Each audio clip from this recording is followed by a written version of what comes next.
Let me begin by expressing our sadness at the passing of a wonderful man and a dear friend of mine. He was a very special person. I got to know him very well. Full disclosure at the outset, I hadn't planned on doing a video about this. I only pulled up the Real American song because I wanted to hear the song. But this was probably the first time I've seen the video since childhood. And do you know what I found striking about it? The thought that this video, made by a wrestling company for its champion's entrance song aimed primarily at 12-year-old boys in 1986 just like myself, is overflowing with historical iconography, and this video could only have been made in an historically literate society, where 12-year-old little boys who liked pro wrestling would have been expected to recognize every single bit of visual Americana in this 200-second long video. And we did, because I suppose we were probably the last generation of Americans who were taught our country's history in school in any sort of comprehensive and non-self-loathing way. And I think it's a good idea to take this 40-year-old historical artifact and walk through all of the historical iconography that it contains.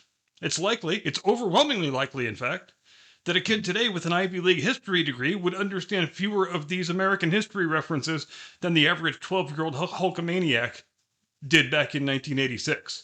As I write this open, I'm not entirely certain what form the video watch-along is going to take, but I think I'm probably going to silence the volume on the song because I don't want Triple H swinging a sledgehammer-shaped copyright strike at me, frankly. So you might have to open up the song in a separate window. It's easy enough to find, and I will put a link to the official video in description.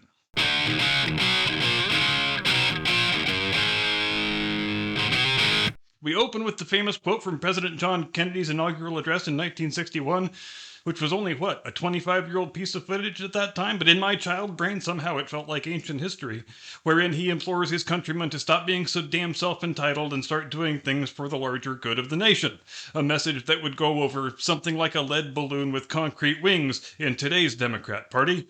We transition from that into childhood photos of the hero of our piece, Terry Bollea, Hulk Hogan to his friends, as Rick Derringer softly sings the a cappella opening, "I am a real American, fight for the rights of every man," and so on. There's nothing subtle about any of this. We are establishing that Hulk Hogan is born of his native soil. He doesn't just enter the ring to a song called Real American. He actually is one, by God, and you kids would do well to remember that. Then we go into full-grown Hulk Hogan in all of his red and yellow glory, backdropped by the stars and stripes just like George C. Scott's General Patton, doing a spectacularly unconvincing job of pretending to play guitar. And pro tip for the Hulkster, you don't need to stare at your fretting hand when you're not even changing chords. And this is also a little bit confusing because we know for a fact that Terry Bollea played bass in a couple of heavy metal bands in the Tampa area immediately prior to embarking upon his wrestling career, but the way he acts with a guitar in his hands, I think it's not unreasonable to conclude that he was probably a bass player, quote unquote, in the same sense that Sid Vicious was. In other words, he's just here to stand in the back and look cool, and when we let him hold a bass, but he's not actually plugged into an amplifier. And yes, I suppose I would be remiss here in not mentioning that Hulk Hogan at one point was telling a bullshit story about how he was asked to join Metallica and be their bass player, but he decided to go and be a wrestler instead. But he stopped telling that story when word of it got back to Lars Ulrich, who was like, I feel like I would remember if I used to be personal friends with Hulk Hogan. In point of fact, I can't recall ever having met the man, not even in passing. And yes, the Hulkster, he did have a very complicated relationship with the truth, as far as his own personal history goes, which makes no sense to me. You've done a whole boatload of real, true, verified things that a normal man could never dream of, so why invent bullshit stories? You don't need to do that. I don't claim to understand it, I just know it's a damn shame.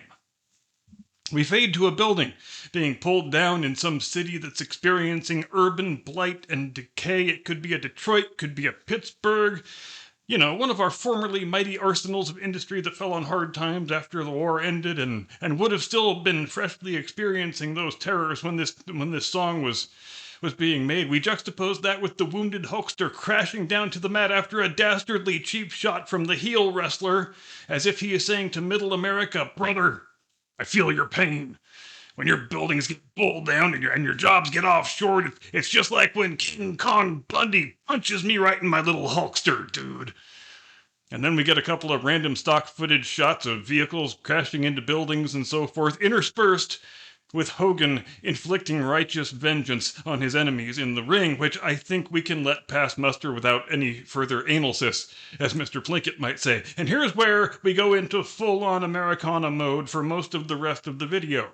We got Washington crossing the freaking Delaware. Why did he cross the Delaware?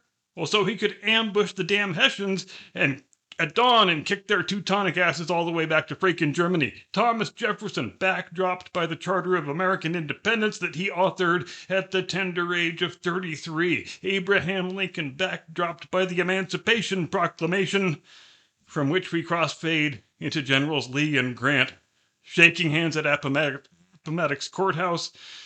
For the national reconciliation that we achieved after the Civil War is something in which we used to take a great deal of pride as a nation, and rightly so did we do that. The faces of Sitting Bull and General George Armstrong Custer flashed past us next. There are no moral value judgments here. They are the two greatest American battlefield commanders of the 1870s. They fought against each other with the utmost skill and tenacity, and the Indians won that day. And we honor the monuments to both sides when we visit the battlefield today, for we are all Americans, and they were all Americans too, including the 50% of the U.S. deaths in that battle who were German immigrants trying to earn their citizenship through military service. We fade next to the fall of the Alamo, for which we have to go backward in time, 30 years or so from the last thing, but that's okay. And again, not to belabor the point, but the average 12-year-old Hulkamaniac would have known exactly what all of these visual references meant. Next, we get women's suffrage and Dr. Martin Luther King Jr. Then we get the Korea War Memorial, which was still pretty brand new when they made this. Then we get a shot of the names on the Vietnam Memorial. Then we get a glorious 5-second shot of Hogan's guitar stylings as blue screen fireworks explode gloriously in the background. Then we get Hogan waving the American flag as he goes to the ring to take the championship off of the dastardly Iranian villain, the Iron Sheik. We get quick hits of the Marine Corps Memorial, Buzz Aldrin on the surface of the moon. Then we get Hogan standing up to the dastardly Soviet heel, Nikolai Volkov, who in real life, by all accounts, was just about the loveliest guy you could ever hope to meet. And now we're kicking this thing back into high gear, Jack, dude. Giant Hulk Hogan air guitaring at the U.S. Capitol, air guitaring in the Grand Canyon, air guitaring at the Gateway Arch, air guitaring at the freaking Rose Bowl. We get Hogan's face on goddamn Mount Rushmore, Hogan air guitaring on the Brooklyn Bridge, Hogan air guitaring in an Iowa cornfield, Hogan air guitaring over the Hollywood sign, Hogan air guitaring at the Cyclone roller coaster on Coney Island, Hogan air guitaring at the Lincoln Memorial, Hogan air guitaring at the Indy 500, Hogan air guitaring at Mount McKinley, which has just recently had its name restored to Mount McKinley, and God bless President Donald Trump for that. 400-foot Hulk Hogan air guitaring at the Washington Monument, air guitaring at the United Nations, air guitaring at the Liberty Bell, then the Statue of Liberty, then the Hulkster climbs into the cockpit of a B-1B Lancer and flies off to inflict fiery death upon the enemies of the United States. Then we get a Tomahawk missile launch from USS Iowa, as if the Hulkster is telling us our country is so badass, brother Jack, dude, even our World War II battleships can still kick your ass, brother. Then we get American troops wading ashore during what is pretty obviously an amphibious training exercise that they are not all that excited about having to do. Then we get some good rapid-fire Hulk Hogan motorcycle porn, because let's face it, if you were going to be a real American, you gotta ride a big fucking hog, dude. And whom do you think he was thinking about while he's riding? Well, if you are Hulk Hogan, the person you think about when you're riding your big-ass hog, you think about Barbara Stanwyck as Annie Oakley from the 1935 RKO radio picture, Annie Oakley, which is probably the most deep-cut reference in this whole video. And hey, if the Hulkster really was thinking about a 50-year-old Barbara Stanwyck picture when he was riding his Harley in 1986, then he's an even greater American than we thought. Who knows, maybe it was the actual Annie Oakley he was thinking about, and not Barbara Stanwyck playing Annie Oakley? Does it matter? Probably not. Then we get a very self-aggrandizing shot of the Hulkster being mobbed by a bunch of little kids when he pulls up on his Hulk cycle. But if we're being honest, It's probably not that far off from what happened in real life when Hogan showed up someplace in those days. Then we get a sequence of images that might be confusing for people who don't remember living in 1986, for we were having a bit of trouble with Gaddafi and the Libyans in those days. And eventually we dropped some bombs on them, and then they quieted down. Hogan flexing in front of the flag because America, goddammit, America good and hard.